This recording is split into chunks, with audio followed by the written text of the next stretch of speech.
মাননীয় প্রধানমন্ত্রী জনাব তারেক রহমানের বিএনপি সরকারও কিন্তু বাক স্বাধীনতা, গণমাধ্যমের স্বাধীনতাকে সর্বোচ্চ প্রাধান্য দিয়েছে। দুঃখজনক হলেও সত্য, অনেকেই সেই বাক স্বাধীনতাটাকে অপব্যবহার করছে। আপনি যেটা বললেন, অশালীন আচরণ করা, সংবেদনশীলভাবে অপপ্রচার করা, কিংবা চরিত্র হনন করা সুনির্দিষ্টভাবে, এগুলো কখনোই বাক স্বাধীনতার অন্তর্ভুক্ত হওয়া উচিত না। আমরা একই সাথে যেমন ন্যায় বিচার প্রতিষ্ঠা করতে চাই, তেমনি প্রতিটি মানুষের কিন্তু সম্মান, মর্যাদা, সুরক্ষা দেওয়া সরকারের দায়িত্ব। মাত্র 3 মাস সময় হলো, স্বাভাবিকভাবেই অগ্রাধিকার ভিত্তিতে এখন এই বিষয়গুলো নিয়ে ডিটেল কাজ শুরু হয়নি। তবে অনেক ভুক্তভোগী রয়েছেন যারা চরিত্র হননের শিকার হচ্ছেন, যারা মিস ইনফরমেশন, ডিসইনফরমেশনের ভিকটিম হচ্ছেন, এবং রাষ্ট্রের সর্বোচ্চ পর্যায়ে যারা রয়েছেন তাদের বিরুদ্ধেও অপরাজনীতি বা অপকৌশলের মাধ্যমে যেভাবে বিষাক্তি এবং বিষেধগার করা হচ্ছে, সেটি গণ অভ্যুত্থানে কোনোভাবেই কাম্য নয়। একটি স্বচ্ছ এবং জবাবদিহিমূলক রাষ্ট্র ব্যবস্থার অংশ হিসেবে জনগণের অধিকার এবং স্বাধীনতা যদি আমাদের সুরক্ষিত রাখতে হয়, সেটি যেমন শারীরিকভাবে প্রয়োজন, সেটি যেমন বাস্তব জীবনে প্রয়োজন, সাইবার স্পেসে বা অনলাইনেও কিন্তু সরকারের দায়িত্ব প্রত্যেককে সুরক্ষা দেওয়া, এবং সেটি নিয়ে আমরা কাজ করছি।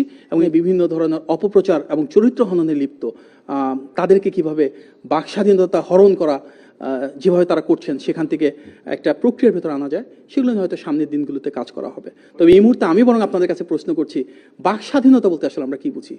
চরিত্র হনন করা, অশ্রাব্য ভাষায় কথা বলা, অশালীন আচরণ করা, এটা কি বাক স্বাধীনতা হতে পারে? তবে কিছু আইনি সংস্কারের প্রয়োজন রয়েছে। এগুলো নিয়ে হয়তো সামনের দিনগুলোতে অংশীজনদের সাথে আলাপ আলোচনার ভিত্তিতে সমন্বিত একটা সিদ্ধান্ত নেওয়া হবে। বর্তমান সরকারের সবচেয়ে বড় শক্তি হচ্ছে এটি জনগণের দ্বারা ক্ষমতায়িত। জনগণ যদি প্রত্যাশা করে সে ধরনের আইন আসবে, জনগণের মতামতের ভিত্তিতে অবশ্যই সে ধরনের আইন নিয়ে ভবিষ্যতে কাজ করা হবে। তবে কোনো আইন বিএনপি সরকার কখনোই উপর থেকে চাপিয়ে দেয়নি। ঐতিহ্যগতভাবেই কিন্তু বিভিন্ন শ্রেণী পেশার মানুষের আকাঙ্ক্ষার প্রতিফলনের মাধ্যমে সেটা সম্পন্ন হয়েছে। আজকে জন আকাঙ্ক্ষা, সেটা সবাই সাইবার সিকিউরিটি নিশ্চিত করতে চান।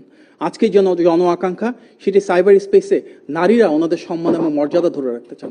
আজকে যে জন আকাঙ্ক্ষা, সেখানে সমাজের প্রতিটি মানুষ চান যেন চরিত্র হনন তাদের না করা হয়, যেন কোনো অপপ্রচারের শিকার তারা না হতে চান।